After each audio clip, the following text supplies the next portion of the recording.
RC16. So ఇంతవరకు మనం ఇదే పేరుతో పిలుచుకుంటున్నాం రామ్ చరణ్ గారి నెక్స్ట్ మూవీ. సో ఈ నెల 27th తర్వాత మనం ఈ RC16 అని పిలవక్కలేదు.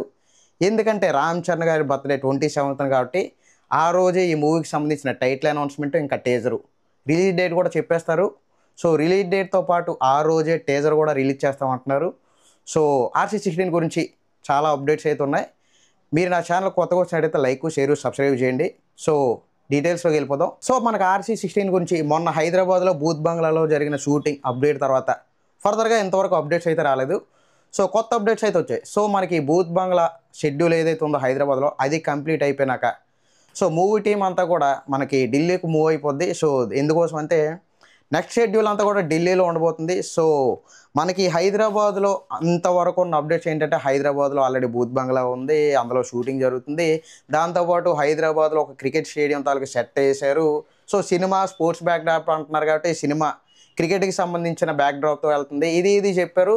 సో ఇంతవరకు ఓకే, దాని గురించి మళ్ళీ మనం మాట్లాడదాం. కాకపోతే ఇప్పుడు సడన్గా మూవీ టీం ఢిల్లీ ఎందుకు షిఫ్ట్ అయ్యింది అనేది ఒక క్వశ్చన్ అయితే ఉంది. సో ఢిల్లీ ఏమైనా సాంగ్ షూటింగ్ ఇలాంటివి ఏమైనా అక్కడ ఏమైనా పెట్టుకుందా, లేకపోతే స్పోర్ట్స్ బ్యాక్డ్రాప్ అంటున్నారు కాబట్టి ఈ కథ ప్రకారం ఏమైనా మూవీ ఢిల్లీలో జరగబోతుందా అంటే అక్కడ చాలా స్పోర్ట్స్ కాంప్లెక్స్ కానీ, స్పోర్ట్స్ అథారిటీ కానీ, లేకపోతే స్పోర్ట్స్ ఫెడరేషన్స్ కానీ ఇలాంటివన్నీ కూడా ఢిల్లీలో ఎక్కువ ఉంటుంటాయి. అంటే బాక్సింగ్ కానీ, క్రికెట్ కానీ, లేదా రెజ్లింగ్ కానీ ఇలాంటివన్నీ కూడా ఢిల్లీలో ఉంటాయి. కాబట్టి ఈ స్టోరీ పరంగా మూవీ షూటింగ్ ఢిల్లీలో జరగాలి కాబట్టి దానికోసం ఏమైనా మూవీ టీం అక్కడికి ఏమైనా షిఫ్ట్ అవుతున్నారా, ఇలాంటివన్నీ కూడా క్వశ్చన్స్ అయితే ఉన్నాయి. దాంతోపాటు ఇక్కడ మనకి ఇది రూరల్ స్పోర్ట్స్ బ్యాక్డ్రాప్ అన్నారు. సో రూరల్ స్పోర్ట్స్ బ్యాక్డ్రాప్ అంటే మళ్ళీ మనకి చాలా డౌట్స్ అయితే వచ్చాయి. మనకి మనసారా అని ఒక మూవీ వచ్చింది. సో అందులో కూడా ఒక రీజనల్ స్పోర్ట్స్ ఉంటుంది, అదేంటంటే కలవరీ గేమ్. సో ఈ మూవీలో అలాంటి రీజనల్ లోకల్ గేమ్ ఏమైనా ఉంటుందా, లేకపోతే ఒక ఇంటర్నేషనల్ గేమ్ అంటే ఇప్పుడు మనకి క్రికెట్ కానీ, రెజ్లింగ్ కానీ ఇలాంటివి ఏమైనా ఉంటాయా, లేదా ఇప్పుడు లగాన్ సినిమా కూడా ఉంది. లగాన్ సినిమా కూడా అది కూడా ఒక రూరల్ స్పోర్ట్స్ బ్యాక్డ్రాప్ క్రికెట్ గురించి.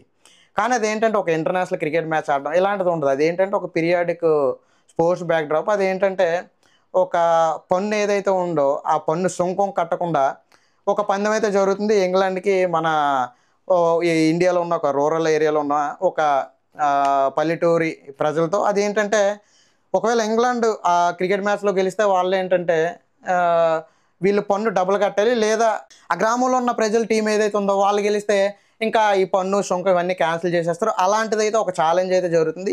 సో ఇప్పుడు ఇది అలాంటిది ఏమైనా స్పోర్ట్స్ బ్యాక్డ్రాప్ అంటే రూరల్ బ్యాక్డ్రాప్ అంటే లోకల్లో జరిగే రీజనల్ గేమ్ ఏమైనా ఉంటుందా, లేకపోతే మనకి దంగల్ టైప్లో దంగల్లో కూడా అది కూడా ఒక రూరల్ స్పోర్ట్స్ బ్యాక్డ్రాపే. కాకపోతే అదేంటంటే ఫైనల్గా మనకి రెజ్లింగ్ ఒక ఇంటర్నేషనల్ రేంజ్కి వెళ్ళి ఆ ఇద్దరు అమ్మాయిలు కూడా ఆడడం ఇలాంటివి కూడా జరుగుతాయి. సో మనకి ఇలాంటిది ఏమైనా ఉంటుందా అనేది ఇంకో క్వశ్చన్ ఉంది. అండ్ మనకు వచ్చిన ఇన్ఫర్మేషన్ ఏంటంటే ఇది ఉత్తరాంధ్రలో జరిగే స్పోర్ట్స్ బ్యాక్డ్రాప్ అంటున్నారు. అలాగే రామ్ చరణ్ గారు కూడా ఆ కండలు తిరిగిన దేహంతో ఆ బాడీ బిల్డింగ్ ఎక్కువ చేశారు, అలాగే ఒక రగ్గడ్ లుక్లో కనిపిస్తున్నారు. అది చెప్తున్నారంటే ఉత్తరాంధ్ర అంటే మనకు అక్కడ శ్రీకాకుళం డిస్టిక్లో కోడి రామ్మూర్తి గారు అనే ఒక మల్లయోధుడు అయితే ఉండేవారు పూర్వం. సో అతనిది ఏమైనా ఒక బయోపిక్ లాంటిది ఏమైనా తీసుకొని లేదా ఇన్స్పైర్ అయ్యి ఏదైనా తీస్తున్నారా అనేది కూడా ఒక క్వశ్చన్ ఉంది.